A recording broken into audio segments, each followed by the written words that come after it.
All right, well, we'll get started. I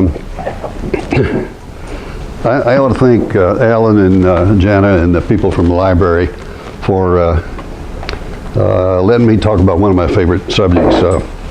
I made a dozen trips to Egypt. About half of them were business trips, and then the other half were tourism type trips. Got to the point where I would unload my suitcase in front of the hotel, and somebody would say, "Dr. Stevens, are you back in Egypt again?" You know, and so forth.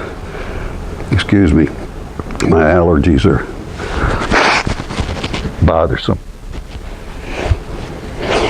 So last fall, I gave a series on the art of ancient Egypt. We may repeat that in a year or two because it's one of the good ones. But you won't be disappointed with the slides. There was you'll like this. There was a Egyptologist from Brown University. His name was Dr. Lanny Bell, and he came to give a talk at the Archaeology Society at the University of Alabama in Huntsville. And I had dinner with him, and I was asked to introduce him to give his talk that night. And there was this auditorium here, 150 people sitting there, and I was introducing Dr. Bell, and I said, in the summertime when he's not teaching at the university, he takes groups of people and does tours of Egypt. So only about 20 people in a group, but he is so knowledgeable that it's a privilege to get to go in his group. And I said, if you're lucky, maybe you'll get to go in his group. Insha'Allah.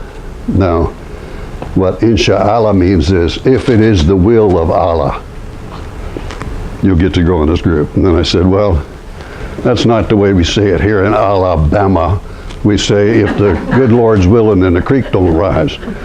So, anyway, I hope you enjoy this, and I will ask you to interrupt me with a question or comment. I call those side trips. I have a plan as to where I'm going to go with the lecture, but I don't need to stick too close to that. And if you see something on a slide that I haven't talked about or you want to ask about, ask me, and we'll point it out and we'll talk about it. I don't mind telling you I don't know, and there's more I don't know than I do know. All right, I'm going to stop this temporary entertainment and bring up tonight's program. All right, a minute. Almost every time I give a series on ancient Egypt, I start off by talking about the gods and the goddesses because they are so important. Are you all hearing me okay in the back? All right.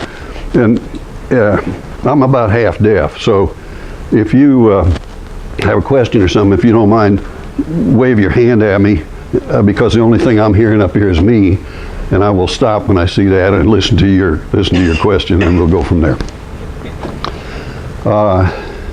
The gods and the goddesses are so important in the daily lives of the people. Now, we're going to be talking about what they believe. And I'm not teaching religion here. I'm telling you what their religion is. Okay, so don't I've been accused of teaching religion. No, I'm not teaching religion. My title would be reverend or bishop or something, but it's not. By the way, all my information about ancient Egypt is gained from trips there, business trips where I would arrange to take a few days vacation at the end or beginning of the business part. Ride a camel, go down into tombs, and I've done this over a period of years and watched things change. You can't do things there now. I used to go and I'd take a laser pointer with me, so I'd go in the tomb and I want to show somebody something. Well, about 2 years after I started, they said, no, you can't do that. That's going to destroy the paint on the tomb wall paintings, you know, and so forth. So you couldn't do that anymore. And there began to be places where you could buy your way in with a pack of cigarettes. The guard would say, you can't go in there, and you'd say, how about a box of filtered monoberas? And he'd say, okay, follow me, you know, and so forth. So you could get in trouble. I've had some interesting experiences there. I had a man killed on the back of my taxi one time. That was kind of traumatic. Anyway, I have a collection of about 200 books, and I'm sure Alan and Jenna are going to hope that I die and leave those books to this library. And I may, who knows? But I'm not going to die tomorrow, I don't think. a couple hundred books, and I started off, a lot of them are coffee table books with beautiful, elegant photographs, and I started off making photographs of those and then converting them to slides.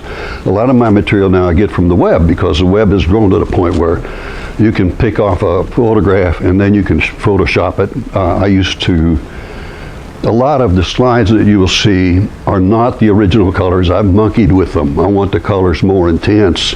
I want the images sharper and that sort of thing. So they're a little bit brighter in most cases, and some they're faithful reproductions, but many of them I have, for each one of these slides, I spent an hour to 4 hours on creating that slide, you know.